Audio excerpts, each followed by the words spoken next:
també ens acompanya, però sí que voldria fer un parell de reflexions, no? És cert que organitzem aquest debat en el marc de la celebració del Dia de la Llengua Materna, que, com molts dels assistents saben, doncs, se celebra aquest proper diumenge 21 de febrer. A nosaltres ens va semblar que aquesta, òbviament, era una bona excusa per poder-ho celebrar i, per tant, doncs això, donar-nos la benvinguda en aquest sentit, no? Hablando de lenguas, cada trimestre muere un idioma en alguna parte del mundo, se dice. De hecho, se dice también que hay más de 420 lenguas en el mundo que están en peligro de desaparición. En este sentido, como bien sabemos, las lenguas están muy vinculadas a los pueblos, a las culturas, y la riqueza que hay en América Latina en cuanto a los pueblos originarios, como todo el mundo sabe, es realmente importante, ¿no? Estamos hablando de más de 522 pueblos indígenas en la región y pues con iniciativas como las de Naciones Unidas en 2007, aprobando la Declaración de los Derechos de los Pueblos Indígenas, pues son cosas que en los últimos años se ha intentado que puedan mejorar la situación de amenaza que muchos de estos pueblos, no solo en el aspecto cultural y lingüístico, sufren en su día a día, ¿no? Las lenguas son patrimonio de la humanidad. De hecho, el artículo 2 de la Carta de la Declaración de los Derechos Humanos dice que todo el mundo tiene todos los derechos y las libertades proclamadas en esta declaración, sin ningún tipo de distinción de raza, color, sexo, lengua, religión, opinión política o de cualquier otro tipo, origen nacional o social, fortuna, nacimiento u otra condición. Por tanto, estamos hablando de que realmente la lengua es un aspecto básico del ser humano y es un aspecto, digamos, que forma parte de sus derechos que hay que respetar, etcétera, ¿no? Por tanto, no es una cosa menor, es un aspecto clave que integra, como decía, la Declaración de los Derechos Humanos de 1948 y evidentemente, pues bueno, es un aspecto que tiene que ver con los derechos culturales y, por tanto, también con los derechos lingüísticos. Hoy celebramos aquí este debate, lo hacemos con unos ponentes de máximo nivel y yo, evidentemente, querría empezar por agradecer, en primer lugar, a Juan Gregorio Regino, del Instituto Nacional de las Lenguas Indígenas en México, su presencia y que nos pueda acompañar para poder enriquecer este debate, y también la presencia de Elisa Loncón de la Red por los Derechos Educativos y Lingüísticos de los Pueblos Indígenas en Chile. Como decía al principio, también contamos desde Barcelona, desde Cataluña, con Carme Junyent, filóloga de la Facultad de Filología de la Universidad de Barcelona, que es una persona que evidentemente ha trabajado y tiene una larga trayectoria en el ámbito de las lenguas, y creo que también su posición hoy moderando, pero también al mismo tiempo como experta en la materia, puede ser de gran interés. Como les decía, no querría alargarme más allá de recordar que la lengua es algo muy básico, como decía, porque integra, porque cohesiona, porque acoge, porque es un aspecto básico del entente entre los seres humanos. En Cataluña lo sabemos bien, en Cataluña se hablan hoy en día, con todas las aportaciones de todas las personas que vinieron a Cataluña a vivir de diferentes partes del mundo, se hablan más de 300 idiomas y sin duda el catalán ha intentado a lo largo de la historia, todo y las dificultades, en muchos momentos, pues de ser un elemento no impuesto, sino un elemento de integración, respetuoso también con el resto de idiomas, y en este sentido pues no deja de ser un reto que entendemos que tiene un paralelismo con lo que sería la gran riqueza lingüística que hay en América Latina. Sin más, agradecer muchísimo, como decía, a los ponentes y también agradecer a todas las personas que nos acompañan esta tarde, invitándolos a que a lo largo de la sesión vayan pensando en preguntas y en aspectos que querrían considerar al final, porque habrá un espacio para poder participar activamente del debate. Muchísimas gracias y adelante. Buenas tardes. Muchas gracias por la invitación a participar en este encuentro. Yo creo que América Latina en general siempre ha sido una fuente de inspiración en la cuestión de revitalización de lenguas, en la lucha por la preservación. Puede ser que esto sea justamente porque son los que tienen más tradición en la destrucción de lenguas. De hecho, tenemos el dato de que desde que Colón llegó a América, el número de lenguas existentes ya se ha reducido a la mitad. O sea que esta gran homogeneización lingüística mundial empezó por allí y tal vez por eso también hay más tradición. Pero, por ejemplo, el concepto de educación intercultural está claramente vinculado a América Latina. Tengo que decir que le añaden siempre y bilingüe, y yo creo que el concepto de bilingüismo no explica muy bien la realidad, porque en muchos casos lo que encontramos es multilingüismo. Hay sociedades todavía muy, muy plurilingües y bueno, siempre pasa aquello, ¿no? Que si hablas 4 lenguas originarias eres analfabeto y si aprendes español entonces eres bilingüe. Pues ya digo, por eso tengo un poco de prevención con el término bilingüe, pero en cualquier caso, esta idea de educación intercultural sí que tiene raíces claramente en América Latina. La misma idea de alfabetización en las lenguas originarias también.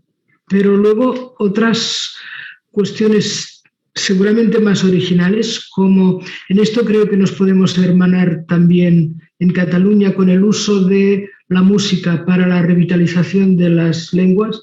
Aquí, bueno, supongo que después Juan Gregorio también nos podrá hablar de estas cuestiones, pero es algo de lo que todos hemos podido aprender. Y luego uno de los conceptos más originales que ahora sí que se usan en los estudios de sustitución lingüística, de hecho en todas partes y por los grandes especialistas, que es la cuestión de lengua y bienestar. Es decir, el hecho de que con la revitalización de las lenguas mejora el bienestar de los pueblos y cómo, al contrario, la pérdida de la lengua implica también problemas que van mucho más allá de la simple comunicación o la lengua, sino problemas que están asociados a la baja autoestima, a conflictos sociales, etc. ¿Cómo este coloquio está planteado como retos y oportunidades? Bueno, supongo que los dos ponentes, cada uno presentará la cuestión de la manera que prefiera, pero espero que en algún momento podamos hablar de hasta qué punto la homogeneización lingüística mundial nos pone el reto más importante. Es decir, ahora en todo el mundo, en todos los países del mundo hay lenguas que están desapareciendo. Estamos no solo ante un problema de lenguas concretas, sino ante un problema global, y hasta qué punto esto se considera un reto, pero también como oportunidad. La otra cara de esta globalización, la misma globalización puede ser una oportunidad, y pienso sobre todo en Internet, los usos que se pueden dar a la red, de forma que también se puedan crear comunidades virtuales, si se quieren llamar así, que compensen la dispersión de los hablantes para crear este espacio virtual donde puedan encontrarse. En fin, supongo que los dos ponentes nos podrán hablar de estas cuestiones. A ver, empezará hablando Juan Gregorio Regino, que ahora es el director del Instituto Nacional de Lenguas Indígenas. Yo tengo que decir que lo conocía más como poeta en mazateco, que es su primera lengua, porque aquí sí que estamos haciendo un trabajo de búsqueda de creadores en lenguas, simplemente estas lenguas que no solemos encontrar en el ámbito académico. Yo de especialidad soy africanista, que es decir, me dedico más a escritores africanos en lenguas africanas, pero me interesan cualquier escritor en cualquier lengua, y en este sentido, pues Juan Gregorio ha hecho, vamos, una aportación, creo que es decisiva para la revitalización y también para el prestigio de la lengua. Es decir, demostrar con hechos de que en la lengua se puede hacer todo lo que hay que hacer y sobre todo se puede crear.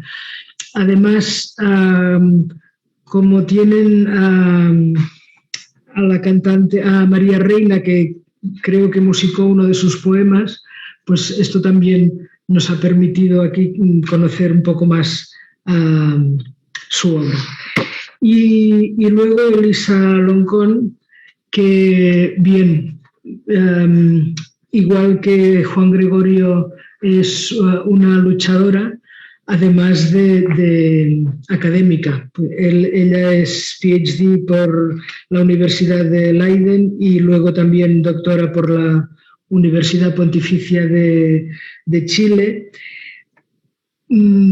Ahora que se está presentando para, a ver si lo digo bien, como es candidata constituyente, es decir, para entrar en un proyecto para redactar la Constitución de Chile, donde espero que realmente se tengan en cuenta las lenguas originarias. En fin, empezamos ahora la intervención de Juan Gregorio, luego nos hablará Elisa. Os invito a todos los que estéis a seguirlos atentamente y a preparar preguntas, porque seguro que vamos a tener un debate muy interesante. Repito otra vez, gracias por la invitación y gracias a los dos ponentes por participar. Juan Gregorio. Ndakuchi Kringa Tatsamana Nga Hohan Zoa Kichahon Mino Nga Hohan Kofatsi Tsa Jitijun Kevi Kohonga Yeshi Jikutsihin Ko Nga Kwa In Nga Kwa Kitakuna Kwa Inimana Kwa Indiana. Bueno, les he dado un saludo, un mensaje en lengua mazateca.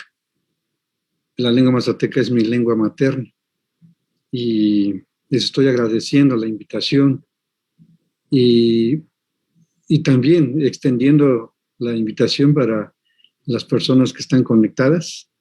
Agradecerles. Es el 21 de febrero, Día Internacional de la Lengua Materna, un buen marco para difundir, para dialogar, para promover, para para visibilizar a las lenguas indígenas, que, como sabemos, no siempre hay los espacios en los medios de comunicación, incluso en las redes sociales, su presencia todavía es mínima. Y creo que espacios como este nos ayudan a difundir que la composición de las sociedades desde su origen ha sido pluricultural, ha sido multilingüe y que desafortunadamente modelos de uniformidad están poniendo en riesgo esta riqueza que la humanidad tiene. Y creo que es oportuno en esta fecha unirnos a estas voces, unirnos a estas convocatorias que se han venido haciendo desde la UNESCO, desde la ONU, ahora también pues desde estos foros, para convocar a la sociedad, para sensibilizar al mundo del riesgo de desaparición en que se encuentra esa riqueza lingüística, esa riqueza cultural que el mundo tiene. México es una nación pluricultural, así se define constitucionalmente, fíjense, desde 1992, algo que es reciente. Uno da por hecho de que esa composición pluricultural debiera estar planteada desde el origen de la Constitución, pero es apenas en 1992 que se reconoce que es una nación pluricultural. Es decir, esa es su definición como nación. Y a partir de ahí creo que es importante también hacer notar, y yo creo que las reflexiones que voy a comentar tienen que ver con lo que a partir de ahí se viene haciendo. Porque quiero decir ya acciones institucionalizadas de tomar en cuenta a las lenguas indígenas como parte ya del quehacer del Estado mexicano. En 2003, por primera vez, se decreta la Ley General de los Derechos Lingüísticos de los Pueblos Indígenas.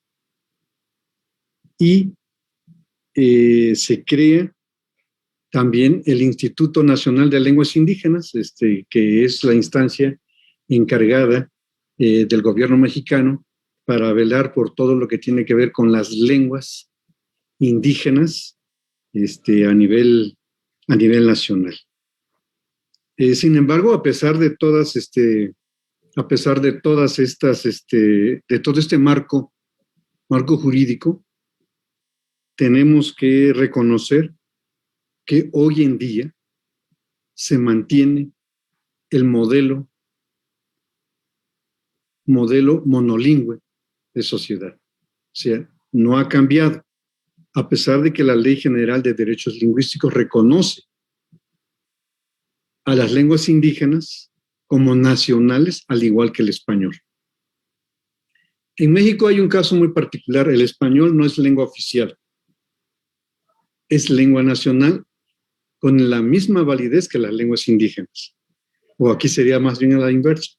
Las lenguas indígenas tienen la misma validez que el español por ser lenguas nacionales, tienen el mismo estatus, tienen el mismo rango jurídicamente. Sin embargo, pues es donde persiste pues una política de modelo monolingüe, donde el español es la que se considera la lengua oficial, aunque oficialmente no lo sea, pero opera como lengua franca, como opera como lengua dominante, como lengua hegemónica. Esto nos plantea pues un reto extraordinario, un reto mayúsculo, ahora que estamos hablando de un proyecto de transformación nacional a partir de este gobierno. Y desde ese nivel, desde esa perspectiva, es como tiene que proyectarse el lugar de las lenguas indígenas. ¿Y esto qué implica? Que necesitamos transformar la política lingüística monolingüe en multilingüe. Tenemos que pasar del indigenismo al indianismo. Tenemos que pasar de la resistencia a la reconstrucción. Estos son los retos, algunos de los retos que nos implica un proyecto de transformación nacional. Y avanzando no solamente en reconocer a una nación pluricultural como ya está, sino que el Estado mexicano se convierta en un Estado multilingüe. México tiene 68 lenguas. De las 68, 37 lenguas indígenas, porque el español también, como lengua nacional, serían 69 lenguas nacionales. 68 son indígenas, de las cuales 37 se consideran lenguas amenazadas y 31 de ellas se consideran lenguas en riesgo de desaparición. Enorme reto, enorme escenario complejo, difícil, complicado, que tenemos que atender, que incorporar, que incluir en todo proceso de desarrollo nacional. Es ahí también la otra cuestión. Las lenguas indígenas necesitan ser parte del desarrollo nacional. Tiene que ser parte de los indicadores de desarrollo humano, de bienestar económico. Y eso no lo está. Se nos considera o estamos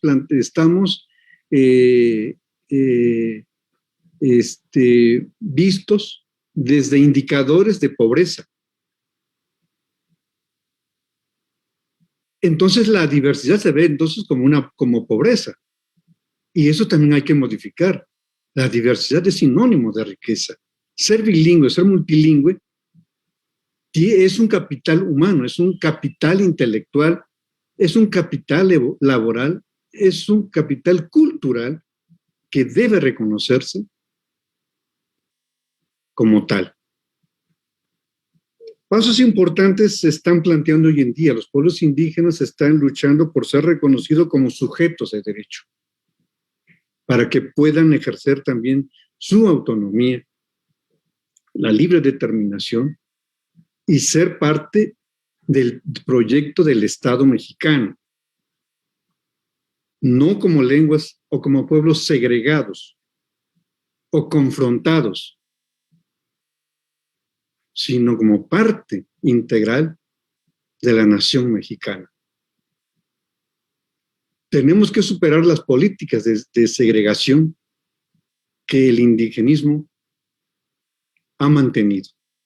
Es el momento de trascender hacia nuevas políticas, hacia nuevas visiones, donde las lenguas indígenas sean parte constitutiva del Estado mexicano. Y dentro de esto, pues bueno, hemos planteado varias acciones dentro de este marco general que he presentado ahorita, tal vez acciones más puntuales que hemos venido haciendo y que me gustaría compartirles. El año pasado, como cierre del 2019, que fue el Año Internacional de las Lenguas Indígenas, proclamado por la ONU, por la UNESCO, México, logramos desarrollar acciones que nos permitieran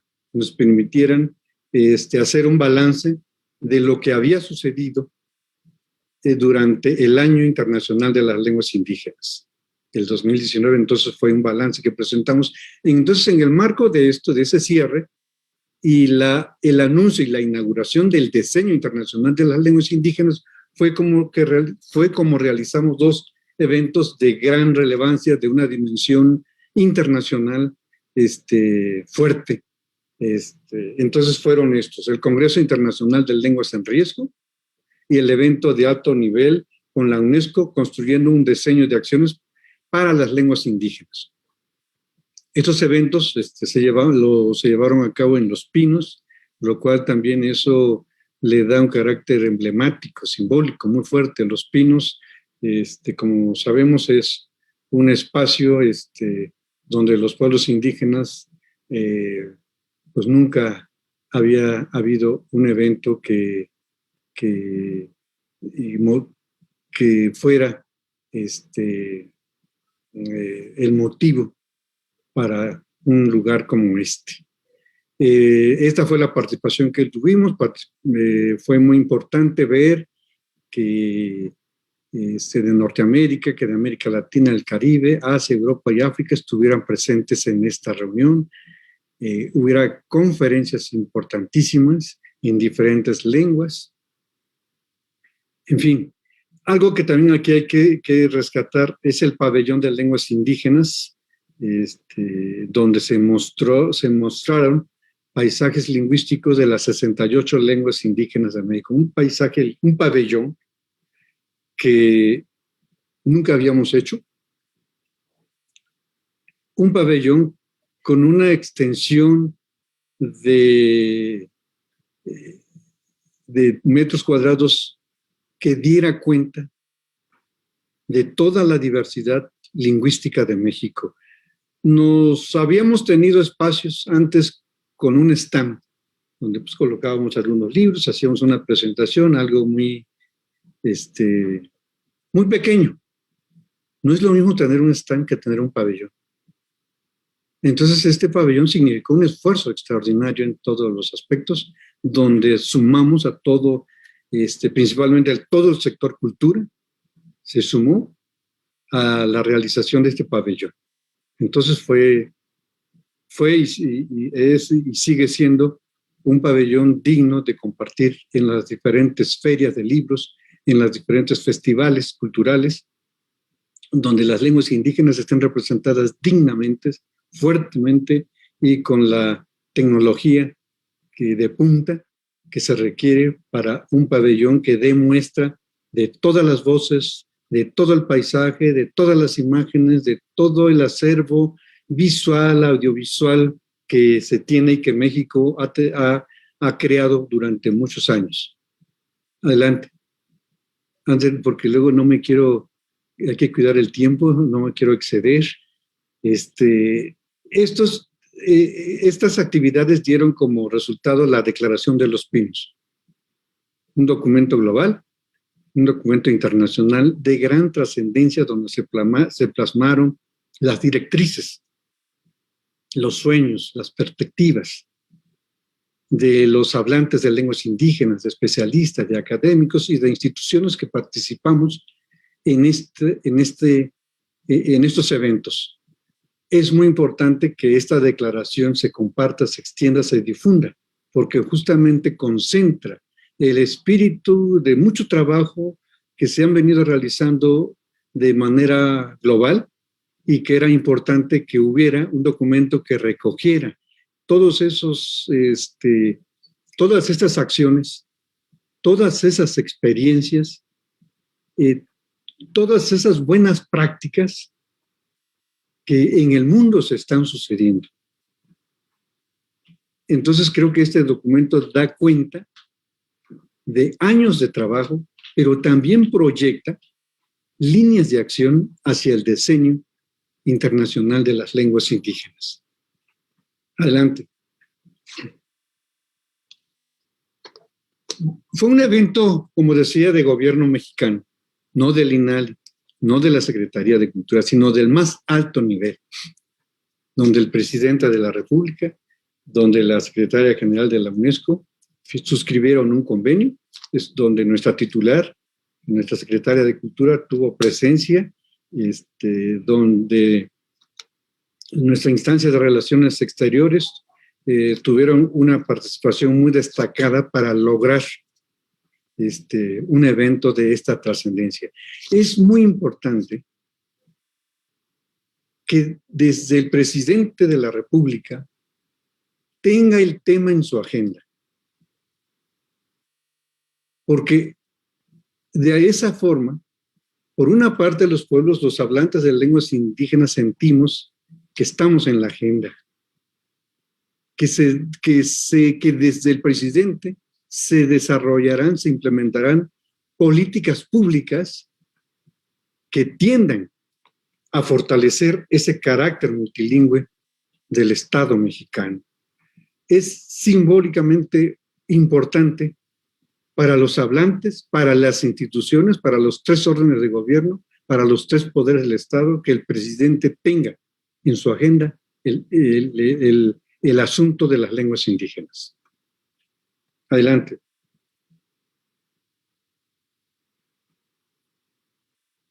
El paisaje lingüístico, ya lo mencioné, digno de estar en las principales ferias de libros y festivales de México y de otros lugares. Por primera vez logramos una antología donde estuvieran representadas las 68 lenguas. Tuvimos una feria de lenguas indígenas de manera virtual. Esto lo hacíamos de manera presencial. Sin embargo, ahora por el asunto de la pandemia lo hicimos de manera virtual con resultados de verdad muy gratos. Llegamos a un público de la que de manera presencial no hubiéramos podido hacer. e incluso tuvimos presencia en 11 países de países de Asia, de América y de Europa. Adelante. Adelante, creo que estos son datos de la feria.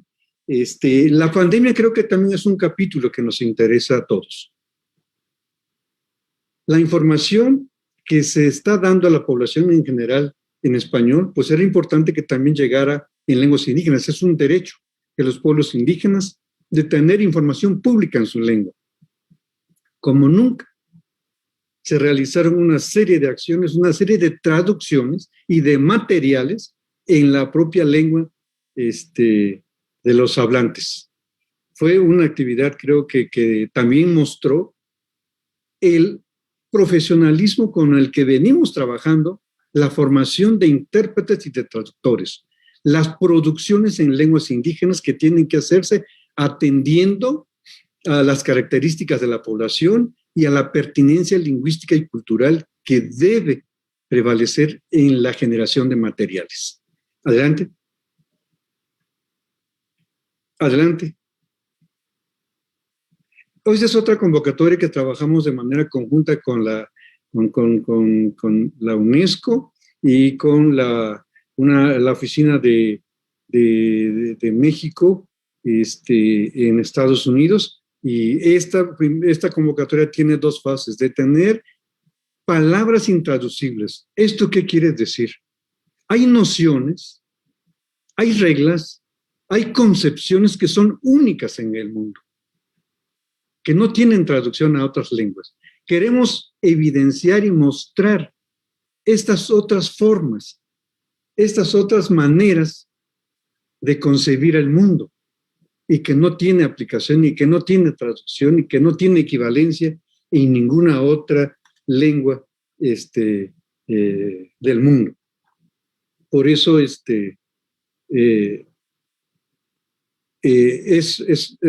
fundamental y muy importante. Me queda un minuto.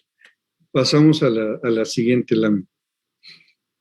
La convocatoria es algo que nosotros, digo, aquí ponemos una, pero a partir del FONCA tenemos convocatorias para estimular la creación literaria, algo que como mencionabas, Carmen, México está haciendo un trabajo muy importante de convocar a escritores, la parte creativa, eso es algo fundamental, y hay estímulos para escritores, para narradores, para poetas, y hoy sumamos el de artes verbales, que recoge el legado verbal que existe en las comunidades indígenas y que muchas veces está entre los que no hablan el español.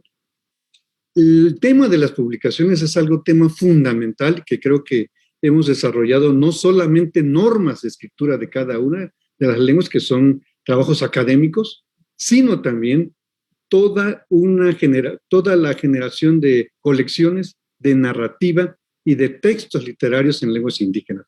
A eso habría que sumarse ahora a todas estas aplicaciones que se vienen haciendo, a las animaciones que con las nuevas tecnologías se vienen realizando y que de alguna forma son parte de los acervos con las que contamos para ir sumando materiales y hacer cada día más multilingüe y más intercultural a la sociedad mexicana.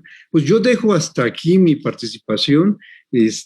Creo que se podrían en otro momento, seguramente también a las personas que están conectadas nos podrán enriquecer con sus aportaciones. Muchas gracias.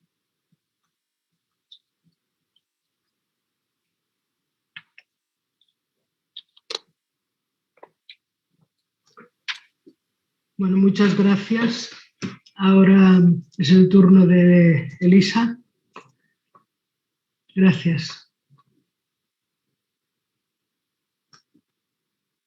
Mari pulamien alkutulelo tufashizungun incheka manyuman taman manyelel ta tafata konal tufachin tamka wonmu nyukeke wonan tupikein kamanyuman tapuche alkutulelo tufachizungun inchetañi kewanta mapudungun pingeke inche mlepan feula Santiago Chile mapumeu welutañi litun maputa wal mapu piñey Les agradezco en mi lengua mapudungún por esta invitación a hablar sobre la situación y el valor de la lengua en esta conmemoración de lo que es el Día Internacional de la Lengua Materna, y también agradecer a las personas que están escuchando esta conversación. Muy importante es dar este espacio porque sí, carecemos de conciencia sobre el gran valor de las lenguas indígenas, sobre todo de las lenguas indígenas. Y necesitamos aumentar ese reconocimiento y ese derecho que nos merecemos los seres humanos como básico a tener nuestras propias lenguas. Si no se reconocen esos derechos básicos, simplemente se está anulando nuestra condición humana, y es por eso que es nuestra lucha. Nuestra lucha es por la humanidad que nos construye y que nos representa, y en función de eso estamos acá nosotros también trabajando por la lengua. Sí, efectivamente, yo estuve en Los Pinos, en lo que hablaba Juan Gregorio, y fue la última actividad que hicimos antes de que llegara la pandemia, porque justo cuando estábamos allá supimos de 3 personas que ya estaban contagiadas. Y digo esto también porque no es un hecho al azar. El tema de la pandemia está asociado a toda una crisis civilizatoria que existe, y una crisis que va más allá de la cuestión científica, sino también una crisis que tiene que ver con cuestiones económicas. Nunca antes una situación mundial dejó hacia la vista la crisis ecológica y la crisis económica que afectan a los diferentes pueblos. Entonces, eso también nos permite reflexionar qué hemos hecho para que esta crisis no fuera tan devastadora como ha sido. Devastadora porque se ha llevado también a gente importante de nuestros pueblos, ancianos, sabios, que como ustedes saben, los pueblos originarios somos culturas que practicamos el arte de la palabra y mucho de la memoria, y muchos saberes están en los ancianos, y que se lo ha llevado a la pandemia sin ninguna protección, porque las políticas han sido siempre homogéneas y no tienen mucha contextualización a las culturas. Lo vivimos en Chile, lo vivimos en Colombia, lo vimos por la televisión, lo que estaba pasando también en Brasil, etcétera, ¿no?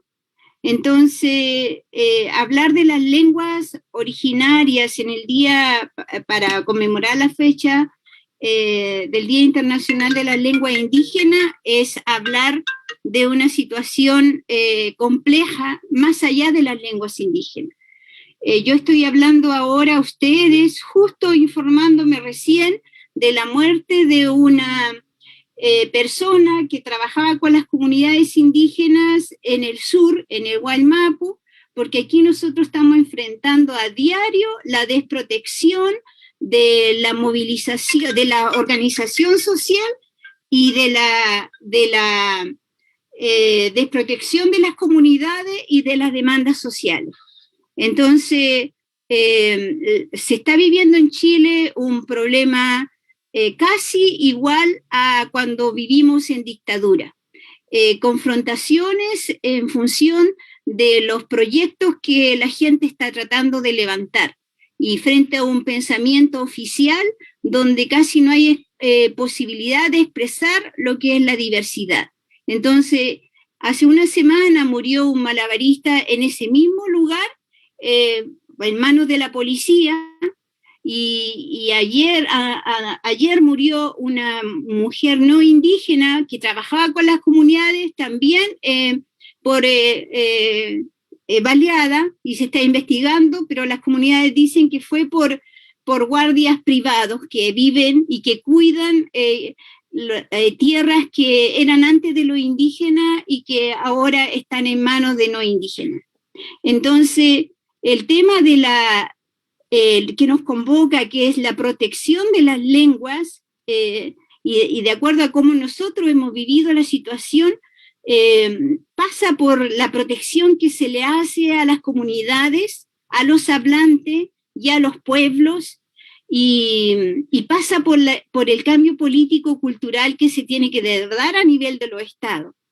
Nosotros tenemos acá un estado, una nación única. La nación única juega en contra de la diversidad cultural. Y eso es lo que vivimos aquí en Chile. La nación única que no reconoce territorios autónomos y al decir única no reconoce otras lenguas más que el español. Entonces, mirando la historia de lucha que hemos dado a nivel continental, a nivel también internacional por la defensa de las lenguas, se han creado grandes instrumentos, ¿no? Como la Declaración de las Naciones Unidas sobre los Derechos de los Pueblos Indígenas, pero frente a un Estado unitario no tienen expresión. Aquí en Chile no tiene expresión. Nosotros aquí habíamos avanzado en un porcentaje tal vez 20% del 100 en reconocimiento de las lenguas indígenas, y ahora con el gobierno que tenemos, se llegó casi a foja cero, antes del convenio 169 de la OIT, porque la demanda de educación intercultural bilingüe que señaló Carmen, por ejemplo, se tradujo a una asignatura de lengua indígena que iba a ser obligatoria, y se nos consultó y nosotros dijimos que sea obligatoria y que sea para todo. Finalmente el gobierno hizo su voluntad, sí, desconociendo la voz de las comunidades, de los pueblos indígenas, el derecho a decidir de los indígenas, y la asignatura hoy día es voluntaria. Y para que se imparta, los padres tienen que firmar si sus hijos pueden recibir esa asignatura o no. Entonces, eso es un acto abiertamente discriminatorio contra las lenguas originarias, porque no se le aplica al inglés, no se aplica al lenguaje y comunicación. Lenguaje y comunicación es el español, que tiene una cantidad enorme de horas donde todo el currículum se hace en español. Entonces, y esa única posibilidad que habíamos tenido de instalar la asignatura, hoy día también se queda invalidada por tener este Estado unitario, el Estado unitario. Entonces, esta visión nosotros la venimos compartiendo dentro de las organizaciones sociales, y las razones están de más, pues, o sea, igual es importante volver a recalcar que las lenguas es el acceso a la condición de diversidad que tenemos los seres humanos. Eso es, porque tampoco, como estamos tan colonizados, se ha instalado casi de qué vale recuperar lenguas indígenas si ya están todos hablando español. Yo soy hablante del Mapudungun y hoy día estoy hablando perfectamente español con ustedes. Entonces, quienes no tienen ninguna sensibilidad dicen, bueno, ¿y para qué lo necesitas? ¿No? Entonces, ¿y a qué se debe eso? A la mentalidad colonizada, la nación única en una lengua, nación única, una cultura, una lengua. Entonces, ¿y dónde queda la condición de diversidad del ser humano frente a ese discurso que se instala a nivel curricular? Porque en realidad la condición humana se vive en la diversidad que nos representa. Y sí, los hablantes de lengua indígena van a ser más completos si pueden hacer su vida en su lengua. Porque si no se hace en su lengua, hay una opresión ahí que va con uno, que va dentro de uno, y que a veces casi ya ni se soporta. Entonces, no se ve la dimensión que aporta la lengua en materia de ejercicio de democracia, en materia de ejercicio de derechos humanos fundamentales, y se sigue viendo en función de la homogeneización. ¿Por qué? Porque la cultura no está, la mayoritaria no está educada a vivir la diversidad, a asumir la diversidad. Entonces, en ese camino de protección, yo también estaba viendo la Declaración de Barcelona, por ejemplo, del 96, que es un valioso instrumento para la protección de las lenguas, que habla de las comunidades lingüísticas, que habla una serie de conceptos que son necesarios y que rayan complementan la mirada respecto a la defensa de la lengua, pero eso no se instaló dentro de las políticas de la UNESCO, por ejemplo. No dialogó con la de la UNESCO. Y quedó ahí debilitado esa esperanza que pusieron los pueblos que firmaron esa declaración. Entonces, la UNESCO, cuando llega a trabajar a los respectivos países, tenemos la experiencia, nada más puede hacer más allá de lo que el gobierno hace. Entonces, nosotros vivimos el año pasado la pandemia, y esto que quedaba de poco de aplicación de asignatura de lengua indígena quedó foja cero.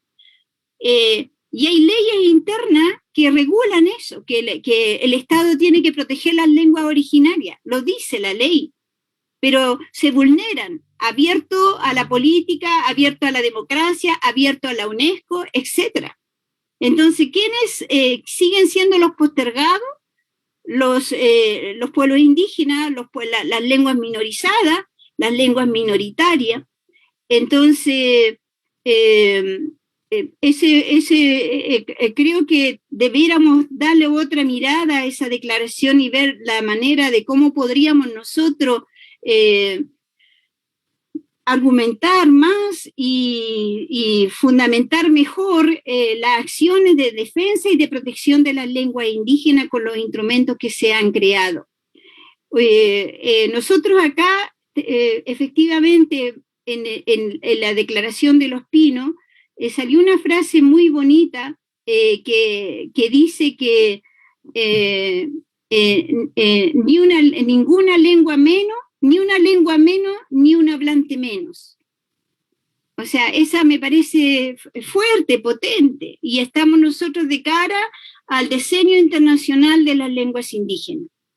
Pero acá nosotros nos están matando los hablantes, nos están también matando las lenguas. O sea, no tenemos esta política que esté protegiendo al hablante y que esté protegiendo a la lengua. ¿Por qué? Porque tenemos, como les decía, un Estado pensado en una lengua y en una sola nación, para una sola nación. No se reconocen los derechos colectivos que se refieren a la cultura y que se refieren a la lengua. En ese marco es que me propusieron que yo acepté ser candidata a constituyente porque vamos a modificar la constitución que dejó la dictadura de Pinochet aquí en Chile. Aquí en Chile se ha hablado de democracia, pero es una democracia entre comillas que nunca ha existido. ¿Y por qué nunca ha existido esa democracia? Porque la dictadura dejó una constitución que justamente fue el piso que fue lesionando la democracia. O sea, no pudo haber una democracia porque teníamos una constitución que estaba diseñada justamente para que nada fuera democrático. Ni la economía, ni las leyes que se referían a los derechos sociales, ni menos el tema de los derechos humanos. Después de tantos años que Chile ha hablado de democracia después de la dictadura, hoy día nosotros tenemos una situación compleja, un gobierno que se dice democrático, que ha mutilado cerca de 500 personas han perdido los ojos en manifestaciones. En ninguna parte del mundo tenemos ese récord. Un gobierno y en un año, y disparando directamente a los ojos de las personas. ¿Y para qué decirle los muertos? ¿Y para qué decirle los presos que están en la cárcel y están por montaje? No están porque los pillaron haciendo atentado. Entonces, y eso ocurre con el pueblo de Chile y ha ocurrido con el pueblo mapuche. En ese contexto es que nosotros hoy día estamos en el diálogo constituyente y la propuesta que yo represento es modificar el carácter del Estado, en vez de que ser una nación, o sino un Estado plurinacional, una constitución plurinacional e intercultural que albergue a todas las naciones que existen en Chile y a todas las naciones con sus derechos. Y dentro de eso entran las naciones originarias, que somos naciones preexistentes al Estado. Antes del Estado de Chile ya estábamos, antes del Estado de Chile ya éramos nación, antes del Estado de Chile teníamos nuestra lengua, teníamos nuestra cultura, teníamos nuestro territorio, teníamos nuestra historia, teníamos nuestra filosofía.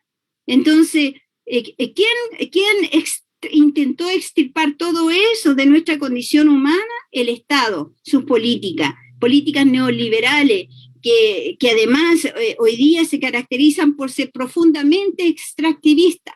Hasta si pueden vaciar el agua de los ríos, lo hacen para llevárselo a las mineras. O sea, estamos viviendo en una sociedad que se ha distanciado de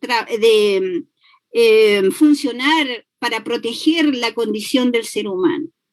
Y obviamente no protege la lengua. Entonces, tenemos esperanza porque dentro de todo este contexto de opresiones, las opresiones no son infinitas, los pueblos se liberan.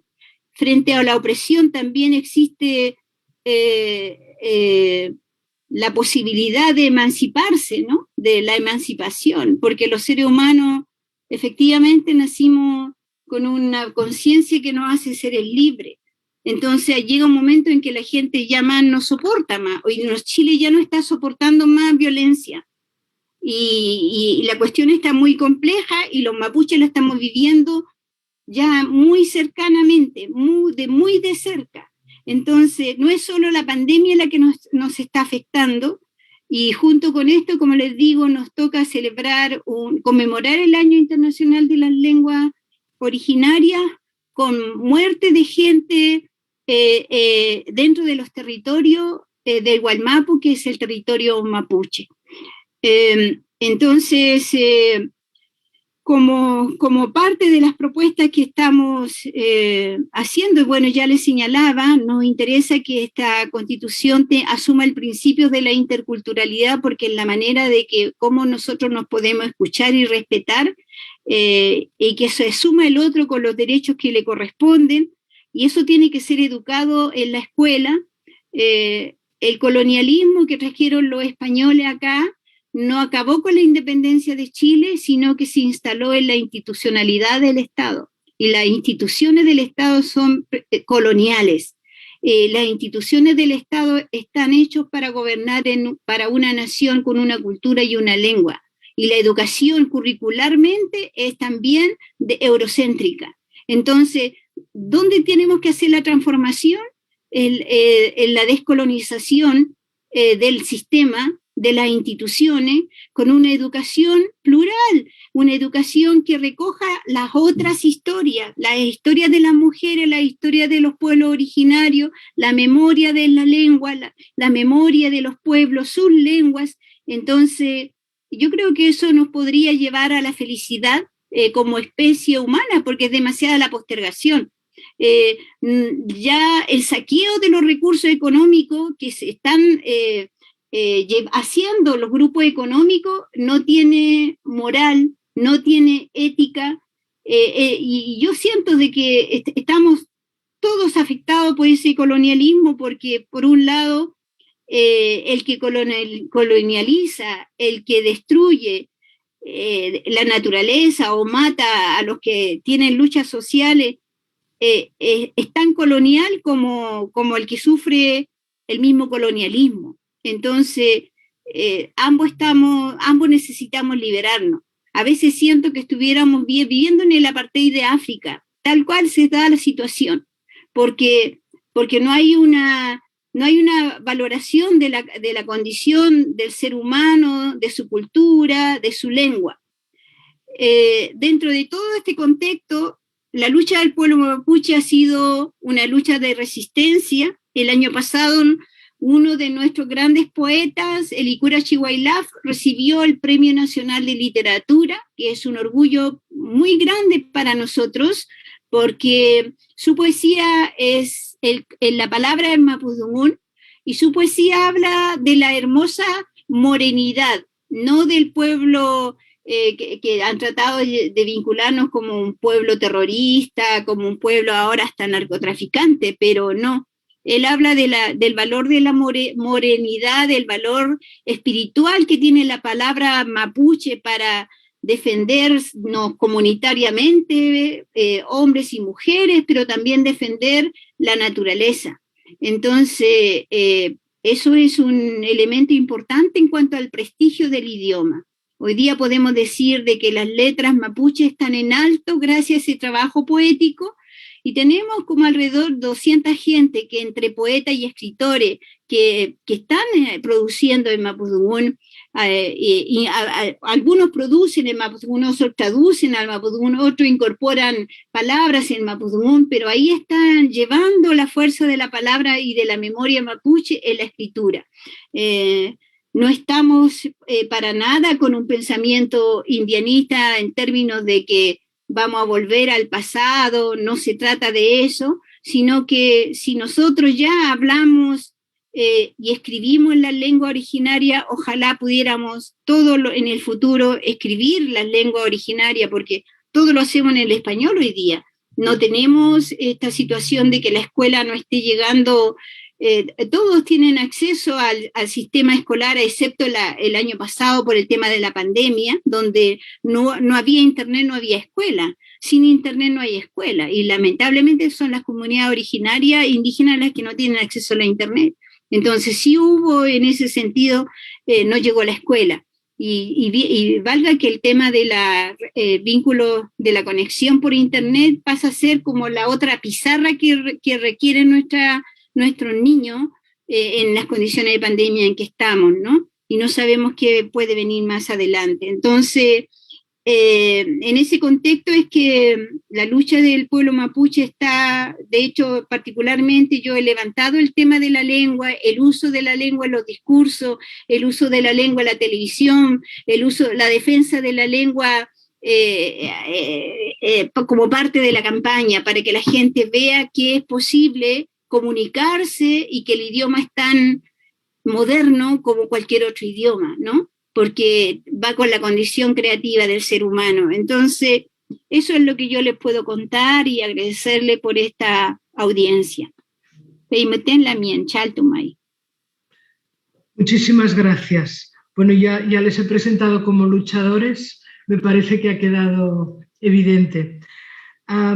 Yo tengo un par de preguntas para cada uno, pero de todas formas, como no sé si vamos muy bien de tiempo, pasaré a las preguntas del público y si luego queda tiempo yo os las hago.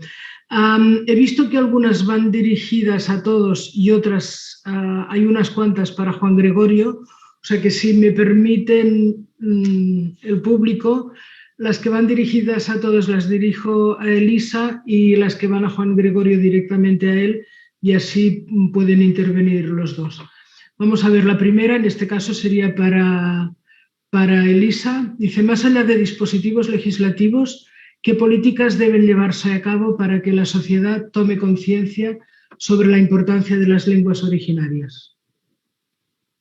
Bueno, el año cuando se nos hizo la consulta, como política educativa, nosotros propusimos los pueblos originarios, los 9 pueblos originarios que integramos Chile, que las lenguas originarias se han enseñado a todos los chilenos en los territorios que corresponden. Por ejemplo, en el norte tenemos Aymara, Quechua, Licanantay, en la isla de Pascua tenemos Rapanui, y que ahí donde los que estén en la isla todos aprendan el Rapanui, o si estamos en la zona de Guaymapu, que es al sur de Chile, todos tengan acceso a aprender el mapudungún. O sea, que la lengua ya no sea exclusiva solo del grupo originario, sino que se comparta, porque ¿de qué manera nos vamos a entender en la medida de que el otro conozca la lengua de nosotros? Nosotros ya sabemos el español, sin embargo el chileno no conoce las lenguas originarias, ni siquiera sabe cómo suenan. Entonces, en ese planteamiento también fue importante de que la lengua esté en los medios de comunicación, que las noticias se den en lengua originaria, porque eso da la posibilidad de escuchar las lenguas. Y el otro componente importante en materia educativa es que la educación sea intercultural. O sea que se aprenda a valorar las raíces originarias que integran este país que se llama Chile, y además se conozca la historia de la no contada de los pueblos originarios, porque la historia que se cuenta es colonial. Vale. Para Juan Gregorio, ¿qué opina de los premios a escritores en lenguas indígenas que se entrega cada año en la FIL de Guadalajara? Supongo que es la Feria Internacional del Libro. Es un galardón continental y es un diagnóstico también del desarrollo de la literatura indígena contemporánea. Yo creo que esa es una lectura que se le puede dar. Es un estímulo a los creadores, pero también es una forma de conectarnos. Pienso que la literatura indígena contemporánea es todo un movimiento. Y como movimiento no solamente ocurre en un solo país, entonces hay que integrar, hay que articular los esfuerzos y las experiencias que se están haciendo a nivel continental. Creo que eso ayuda mucho, visibiliza, le da un prestigio también, contribuye a darle prestigio a estas literaturas, a estas lenguas. Como movimiento cultural también genera pues una revolución en el pensamiento conservador, donde solamente pues aparecen las lenguas francas, hegemónicas, como las únicas que tienen, que están desarrollando y creando una literatura. Creo que esta apuesta o el surgimiento de esta nueva literatura permite enriquecer el panorama literario nacional, continental y universal. Entonces creo que esa es la expectativa. Ese es el espíritu con la que se creó, y luego pues ponerle en una de las ferias del libro más importantes del mundo, es justamente eso, darle ese estatus, ese reconocimiento, ese prestigio que requieren las lenguas indígenas para instalarse como lenguas globales, como literaturas universales también. En fin, yo creo que se ha avanzado enormemente, pero también algo que nos dice es que en muchas de las lenguas indígenas de América Latina y de Norteamérica no hay tanta producción. Como se ve que la mayoría de los que lo han ganado son mexicanos. Eso también nos está arrojando, también hay información. ¿Qué está pasando? ¿Qué está sucediendo? Que esas expectativas que teníamos de este premio no se está cumpliendo, y este diálogo y este intercambio pues no se podrá realizar mientras no tengamos ganadores también de otras lenguas de América. Creo que había otra pregunta que tiene que ver con la UNESCO. Aquí lo más importante es que al ser un documento internacional, al ser un documento de alcance mundial, que se instale en la agenda del más alto nivel de gobierno. Eso es algo que tenemos que lograr con los instrumentos internacionales.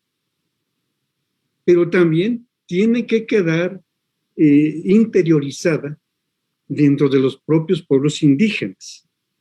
Ellos también tienen que incorporarlo en su agenda de empoderamiento, en su agenda de autonomía, en su agenda de desarrollo, de autogestión, de desarrollo. Tiene que trascender también a que se conviertan en políticas públicas.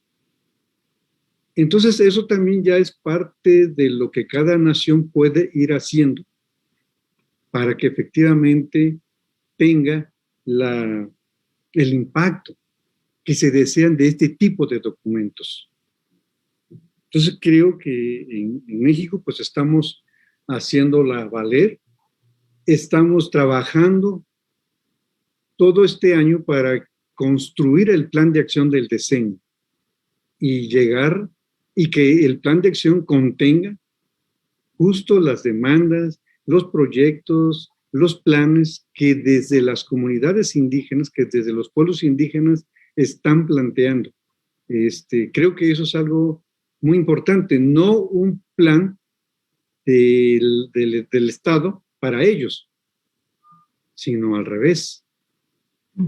El Estado incorpore todas estas iniciativas, todas estas propuestas, todas estas iniciativas que tienen que surgir de los propios pueblos indígenas, que efectivamente ejerzan su autonomía, ejerzan su soberanía intelectual, académica, lingüística.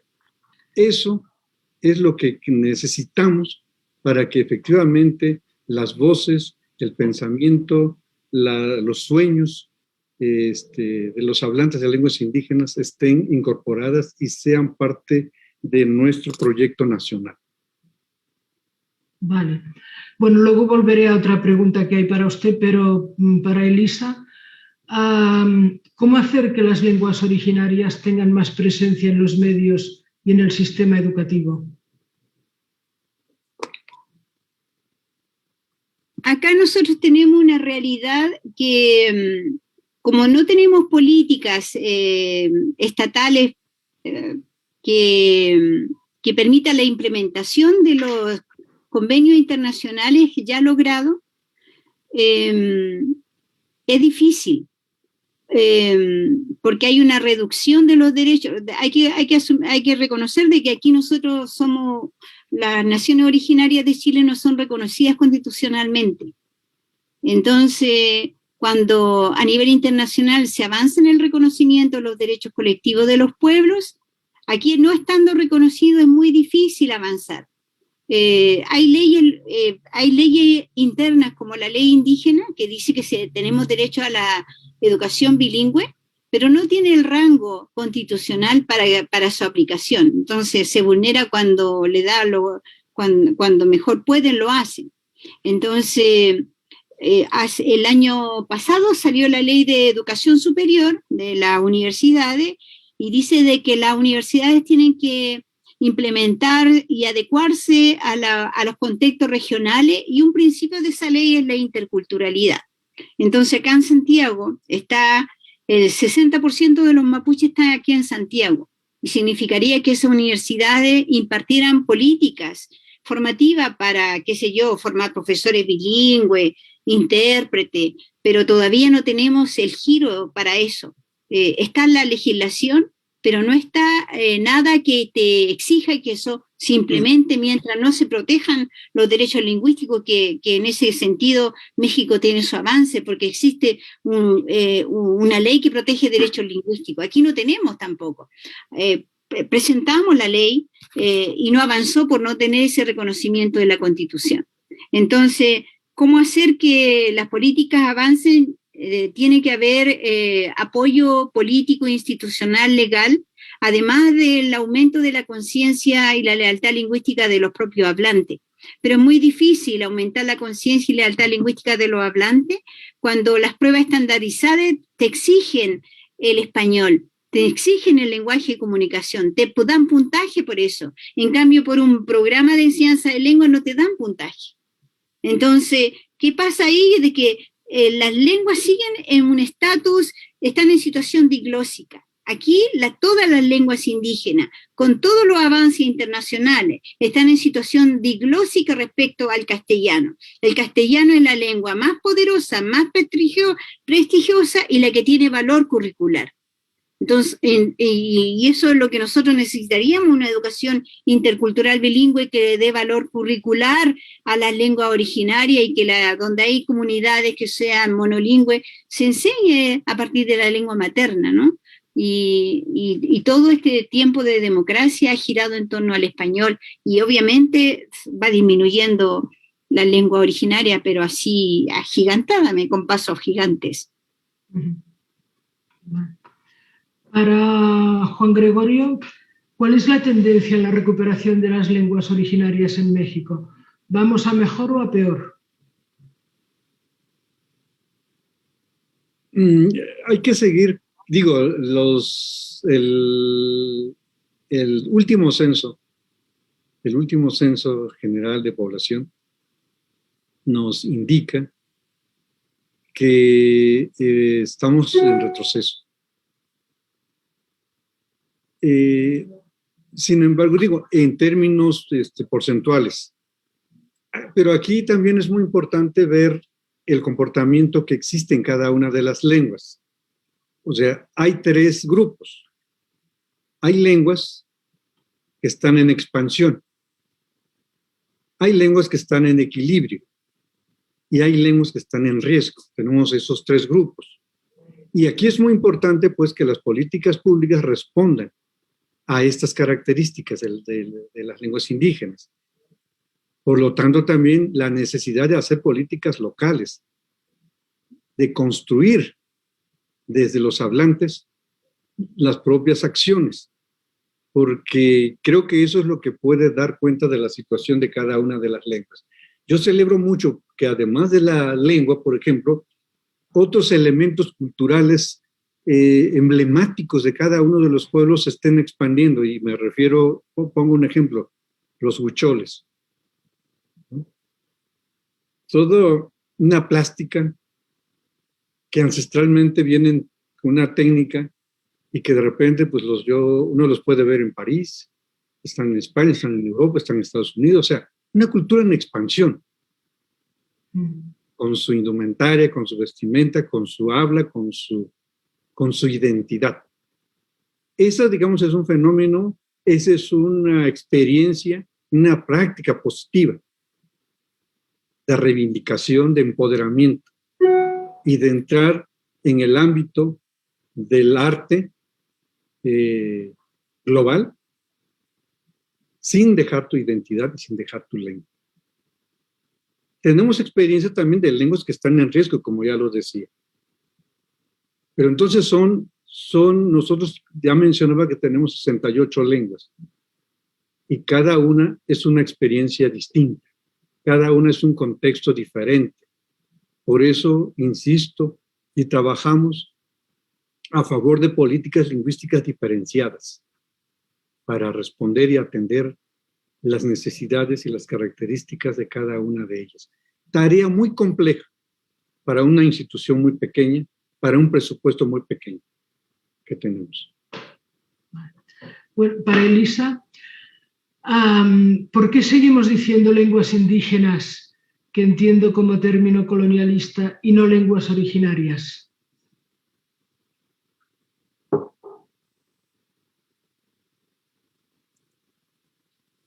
La verdad es que mi lengua se llama Mapuzungún, lengua de la tierra, y nosotros somos mapuche, gente de la tierra. No somos indios, no somos araucanos.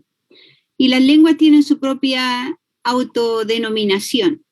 Para una política lingüística se debe recuperar el nombre de las lenguas, el nombre propio, y también los nombres propios nuestros, porque también nosotros tenemos nombres coloniales. ¿Por qué usamos la terminología? Porque es la terminología que se ha usado también a nivel internacional. Los convenios internacionales hablan de pueblos indígenas, no hablan de pueblo originario. Y nosotros podríamos decir las lenguas nacionales indígenas. A lo mejor si nosotros logramos tener Estado plurinacional, tal vez podríamos decir las lenguas originarias, lenguas nacionales originarias o indígenas. Eso va a ser parte de lo que tenemos que definir. Pero hablamos desde un marco donde no está todavía reconocido el derecho a la autoidentificación y a la autodenominación del mundo que tenemos nosotros los propios indígenas. Porque para hacerlo se tiene que reconocer el paradigma de mirada filosófica desde donde nosotros miramos el mundo. Nosotros miramos el mundo desde la naturaleza, desde la tierra, y cada uno de nosotros, incluso cada nombre que existe presente en este mundo que nos constituye, están vinculadas a la naturaleza. Entonces hay un paradigma distinto ahí. ¿Cuándo va a tener fuerza el paradigma indígena? Cuando realmente tengamos la instancia de fortalecimiento que yo les decía como pueblo, como en conocimiento y en lengua. O sea, hay que proteger las lenguas como hay que proteger las comunidades, al pueblo, a las personas. Y hoy día estamos todos muy débiles en las condiciones políticas en que nos encontramos. Vale. Ahora puedes seguir tú, Elisa, porque es una que creo que vale la pena que respondáis los dos. Dice, ¿cuál es su opinión sobre las políticas de discriminación positiva en las escuelas a favor de las lenguas propias originarias? Luego contestará Juan Gregorio. Lo que pasa es que la discriminación positiva respecto a las lenguas indígenas tienen que responder al paradigma, a la visión de mundo de los pueblos indígenas. Tiene que tener pertinencia cultural. Lamentablemente, muchas veces las políticas de discriminación positiva no tienen la pertinencia cultural, por un lado, pero por otro lado, cualquiera sea la política, debe tener la participación de los indígenas en la decisión, porque si no, sigue siendo políticas paternalistas. Nosotros acá le podríamos llamar, por ejemplo, al programa de integración en educación, la política de educación, de integración que se aplica en educación, como que tiene una base de discriminación positiva. Pero al final se traduce en un problema enorme de minorización de la lengua indígena, porque en ese programa de integración lo que ocurre es que a los estudiantes que tienen problemas en lenguaje y comunicación se le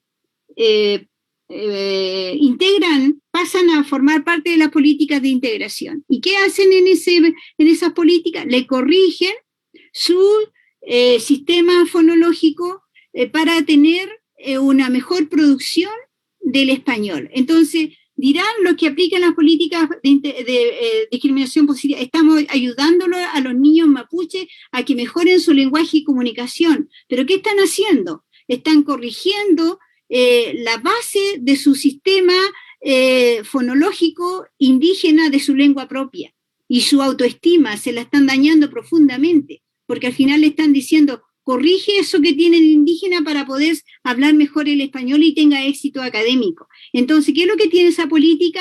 No está contextualizada en la cultura y tampoco tiene decisión comunitaria ni participación indígena, porque a nosotros jamás nos preguntaron cómo tenía que ser la política de integración.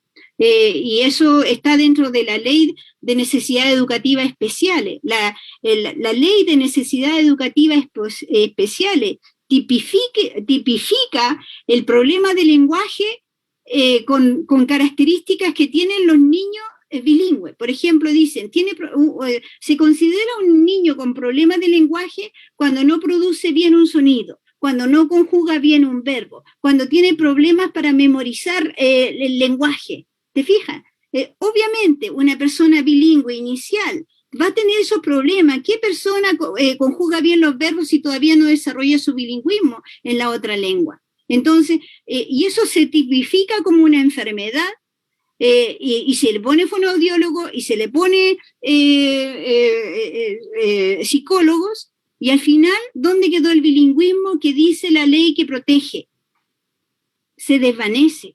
Entonces, yo creo que las políticas requieren la incidencia de los propios pueblos, que nosotros tomemos la decisión, o sea, que tengamos nosotros participación en la decisión. En el fondo requieren el ejercicio de la autodeterminación, porque la autodeterminación es que nosotros pensemos el futuro de nuestro pueblo, pero en un estado, como le decía, monocultural, monolingüe, eso se ve como que si nosotros quisiéramos ser otro estado. Y eso no es, nosotros no estamos pensando en otro estado, estamos pensando en un estado que nos cobija a todos, con nuestras diferencias culturales, lingüísticas y derechos que nos caracteriza como pueblos originarios. Juan Gregorio. Muy brevemente, la discriminación positiva puede ser sinónimo de tolerancia, o sea, te tolero. Y la tolerancia puede dar pie a la folclorización. Esos son los riesgos. Vale. A ver, os leo un mensaje y luego, si tengo tiempo, os haré mis preguntas. Comentario de Miguel Ángel Maimay que dice: saludos a Juan Gregorio Regino y todos los panelistas desde Mérida, Yucatán. Sin duda que hay mucho trabajo realizado en favor de las lenguas indígenas de nuestro país, pero es mucho más lo que falta por hacer, en donde deben participar las comunidades lingüísticas y en donde todas las autoridades deben de comprometerse seriamente para desarrollar políticas públicas que ayuden a frenar la desaparición de las lenguas indígenas de nuestro país y del mundo. Muchas gracias por el mensaje. ¿Tengo tiempo? Bien, si tengo tiempo, yo le quería preguntar a Juan Gregorio. Bueno, ha dado un ejemplo ya después, porque preguntaba cómo las lenguas pueden ser parte del desarrollo económico, que él lo ha mencionado en su intervención, y luego ha puesto el ejemplo de Luichol, que recomiendo a los que no lo conozcan que lo busquen porque la artesanía es espectacular, pero bueno, si nos puede dar alguna idea de cómo las lenguas pueden formar parte del desarrollo económico. Y luego la otra pregunta que le quería hacer, cuando ha hablado del paisaje lingüístico, ¿es solo un paisaje metafórico o tiene en cuenta también la cuestión, aquí cuando se habla en Europa, quiero decir, de paisaje lingüístico, generalmente se mencionan pues, los paneles, los rótulos, los nombres de las calles, etc. ¿Esto también se contempla en su idea de paisaje lingüístico o solo este aspecto más metafórico? Sí, sí, las lenguas indígenas, el bilingüismo en este caso, tiene que tener la perspectiva de desarrollo humano, de capital humano, de capital laboral, de competencias profesionales, para que pueda redundar en un reconocimiento social, pero también en un reconocimiento económico a sus hablantes. Nosotros aquí tenemos proyectos de profesionalizar el quehacer de los intérpretes y de los traductores, que no sea solamente un oficio, sino que se incluya dentro del catálogo de puestos de trabajo que existen y que como tal puedan tener una remuneración correspondiente. Eso, digamos, son de las políticas públicas que hay que impulsar. Que un intérprete, que un traductor tenga las competencias profesionales, pero también tenga el reconocimiento económico que se requiere. Pero además, tiene que convertirse en sociedades multilingües la traducción como una política pública, que existan diplomados, que existan licenciaturas, que existan maestrías, doctorados en traducción y en interpretación, para que se instale como una actividad académica de alta competencia y pueda ser altamente rentable también para la población bilingüe. Esa es la posibilidad y en ese sentido están orientadas, digamos, nuestras acciones. Eso es lo que puede hacer, digamos, en las lenguas indígenas un motor de bienestar, un motor de desarrollo sostenible. Comentaba lo del proyecto, la convocatoria de intraducibles. ¿Cómo desde el mundo indígena podemos encontrar conceptos que revelan visiones del mundo que no lo tiene ninguna otra cultura, ninguna otra lengua? Abonar, aportar como lenguas vivas. Entonces, eso también creo que le va dando un prestigio y va logrando que las lenguas indígenas interactúen, se instalen en la sociedad del conocimiento como eso, como lenguas contemporáneas. Respecto de los paisajes lingüísticos, efectivamente, contempla señaléticas de manera bilingüe o trilingüe. Por ejemplo, en nuestras zonas arqueológicas, ¿no? Buscamos que esté en la lengua local, esté en el español y esté en el inglés, en que es en la mayor parte de los, ¿no? Que las nomenclaturas también den cuenta de la etimología de los nombres que están. Por ejemplo, nosotros en México, en la Ciudad de México, tenemos gran cantidad de nombres de colonias, de estaciones del métrico, que tienen el nombre náhuatl. Pero ya la gente no tiene conciencia de eso, porque allá pues, lo hablan como si fuera el español. Entonces el paisaje lingüístico va dando cuenta de esto, pero algo también que es fundamental. En los proyectos de desarrollo regional del gobierno, en los proyectos estratégicos más importantes, como es el Tren Maya, por ejemplo, o el proyecto de desarrollo del Istmo de Tehuantepec, todos proyectos estratégicos y emblemáticos del actual gobierno, buscamos que las lenguas indígenas, que el paisaje lingüístico esté, que sea parte de este desarrollo integral de esas zonas de México, porque cruzan varios pueblos indígenas, por lo tanto, varias lenguas indígenas, que en cada estación del tren haya la señalética, haya nombre, haya elementos de la cultura local. Eso es lo que estamos buscando, y yo creo que en ese sentido, bueno, hemos encontrado la apertura, estamos trabajando también para que los profesionistas indígenas tengan pues también, sean parte de ese desarrollo, que cuando hablamos de desarrollo regional, pocas veces lo cultural y mucho menos lo lingüístico está presente en estas grandes obras. Muchas gracias. Y para Elisa, ha empezado hablando de el efecto de la pandemia en la diversidad lingüística.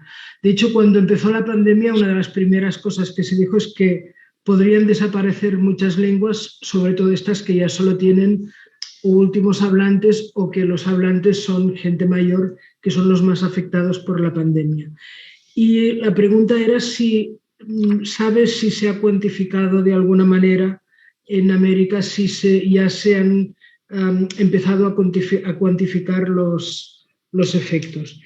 Y luego la otra cuestión, que no sé si es tanto una pregunta como una reflexión, y que admito que como reflexión puede parecer un poco inoportuna ahora, pero porque he hablado de la Declaración de Barcelona, entonces, bueno, la UNESCO simplemente no la admitió porque Indonesia siempre se opuso, porque Indonesia estaba con su proyecto de expandir el indonés, sobre todo en Irian Jaya, donde hay muchas lenguas con pocos hablantes, y por supuesto no estaba por la labor de garantizar los derechos lingüísticos de nadie, porque esto ya iba en contra de su propio proyecto. Pero es que en su intervención me ha parecido que había como mucha fe en el Estado y en la política lingüística, y me ha hecho pensar en un coloquio que tuvimos no hace mucho con líderes de comunidades indígenas de Ecuador, y ellos, creo que todos ya habían llegado a la conclusión que del Estado no había que esperar nada. Digo que seguramente mi reflexión no le parecerá apropiada porque por supuesto que hay que obtener todo lo que hay que obtener del Estado. Pero no sé si esperando que el Estado cuente con nosotros, mientras tanto no vamos a perder la lengua, porque si la perdemos entonces ya no queda nada. Y si no, habría que hacer mucho más énfasis en los hablantes, y se lo puedo decir así, en la responsabilidad de los hablantes. Es decir, por lo menos la idea de que si nosotros no queremos, la lengua no nos la puede quitar nadie. No sé cómo lo ve. Y no sé si es inoportuno, pero... Definitivamente, cuando se reconoce la autonomía, la libre determinación de los pueblos, ese es el compromiso que se asume. Tiene que haber esa reflexión y esa planificación lingüística comunitaria. Ese es el concepto que nosotros estamos empoderando, estamos posicionando. Esto es responde un poco a lo que tú planteas y a esta problemática que nos enfrenta, pues, ¿no? Queremos que las propuestas y el compromiso y la corresponsabilidad sea Estado y pueblos indígenas, porque hablaba hace rato también de indianismo. Y el indianismo y el ser sujeto de derecho implica también compromisos, e implica también responsabilidades, implica también potenciar tus recursos. Y tiene que ser pues un diálogo, acuerdos bilaterales, Estado, pueblos indígenas, pero en igualdad, para que podamos integrar estas demandas y estas propuestas, estas iniciativas de los pueblos indígenas como parte del proyecto de nación. Y no vernos segregados, no confrontados, sino como un aporte de los pueblos indígenas al proyecto de Estado-Nación. ¿Y Elisa cómo lo ve? Respecto a la primera pregunta, que si hay un catastro de cuánto se ha perdido como naciones originarias, al menos aquí en Chile no hay un catastro diferenciado de las personas que han muerto por COVID, cuántos de ellos eran sabios, cuántos de ellos eran hablantes, porque ya les comenté en este caso, en Chile la política es completamente monolingüe, monocultural, no contextualizada en la vida de las naciones originarias. Eso. Yo creo que todos los estados debieran iniciar un proceso de catastro, porque los recursos los tiene el Estado, no los tenemos los indígenas. A diferencia de los catalanes, que tienen un gobierno y tienen una cantidad de recursos, pueden hacer cosas y planear, pero porque ustedes tienen autodeterminación, tienen decisión. Aquí en Latinoamérica, los pueblos indígenas no somos parte de las decisiones políticas, o sea, no ejercemos autonomía. Hay un problema político de fondo, a eso yo le llamo colonialismo.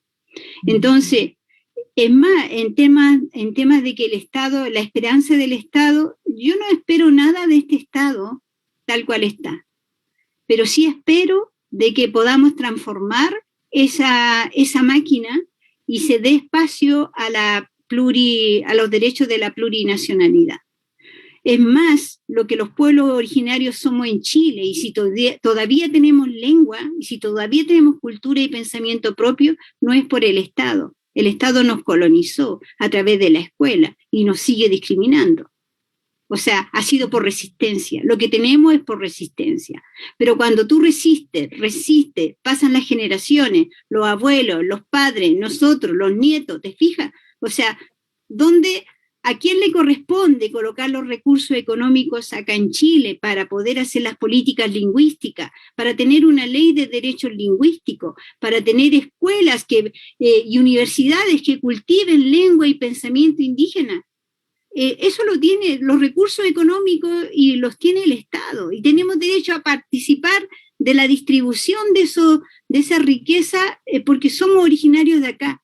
Entonces, la lógica que tiene el pensamiento que yo expongo acá tiene una lógica histórica. Aquí hemos sido negados toda la vida, hasta hoy día.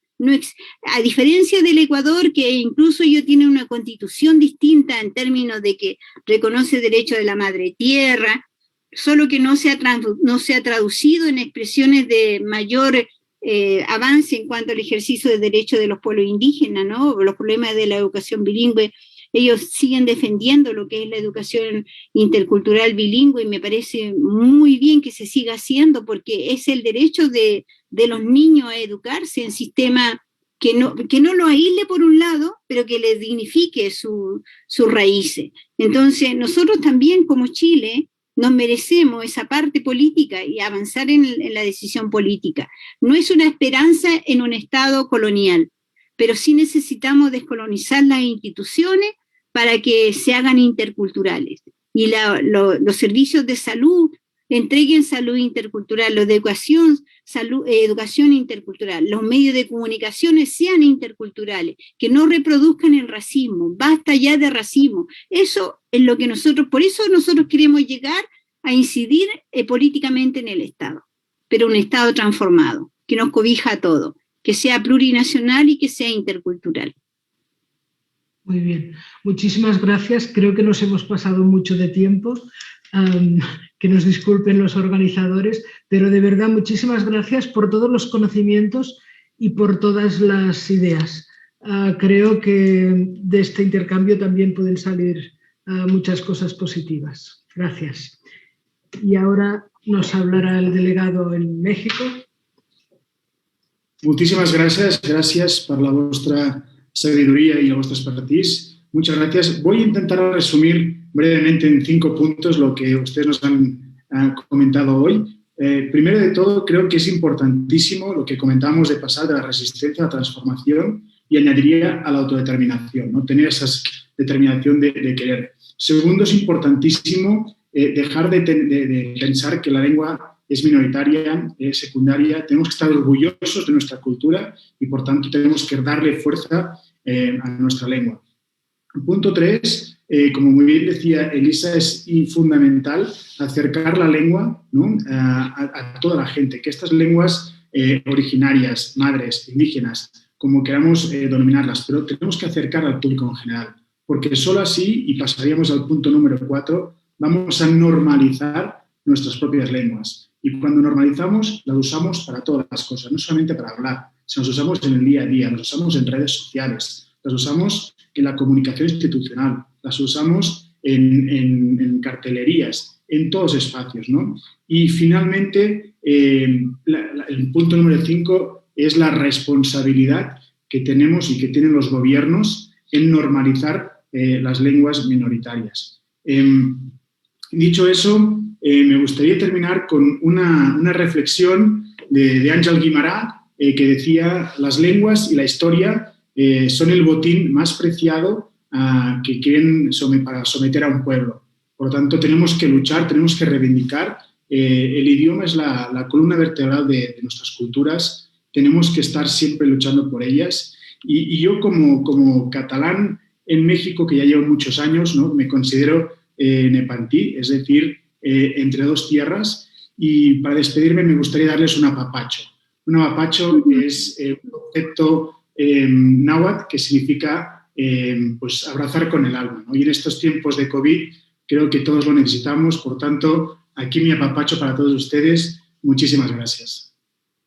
Muchas gracias. También el apapacho a ustedes. Pues yo también estuve allá mucho tiempo y me siento como mi segundo país también, México. Así que mucho cariño para los amigos y hermanos mexicanos e indígenas originarios. Y gracias a ustedes también por esta invitación. Gracias a todos. Buena tarde.